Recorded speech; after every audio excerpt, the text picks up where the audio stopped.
Effectivement, ces derniers sondages ont de quoi inquiéter un petit peu le camp républicain. Et vous l'avez dit, notamment dans les États clés, selon le New York Times.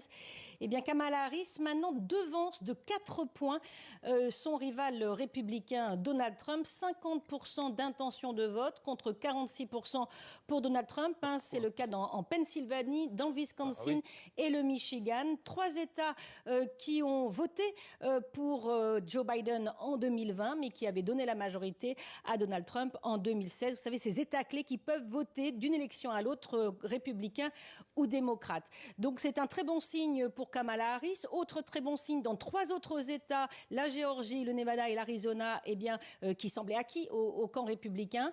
Kamala Harris maintenant au coude à coude avec Donald Trump. Donc on sent un souffle effectivement dans cette campagne démocrate. 1 300 000 électeurs se sont inscrits pour assister au meeting de Kamala Harris depuis qu'elle est candidate. Donc encore une fois, un très bon signe, mais pour le moment. Elisabeth Guedel, est-ce que l'inquiétude commence à monter au sein du clan Trump ?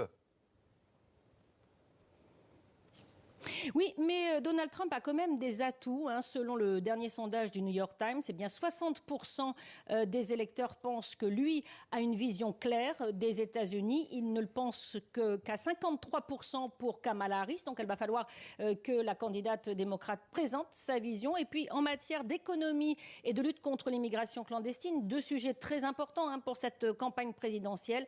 Eh bien, Donald Trump a de bien meilleurs sondages. Donc, on sent qu'il réagit. Il attaque Kamala Harris sur ces sujets. Il y a beaucoup de vidéos diffusées à la télévision qui attaquent le camp démocrate sur ces 2 grands thèmes. Kamala Harris, qui a d'ailleurs annoncé qu'elle allait présenter son programme économique dans les tout prochains jours.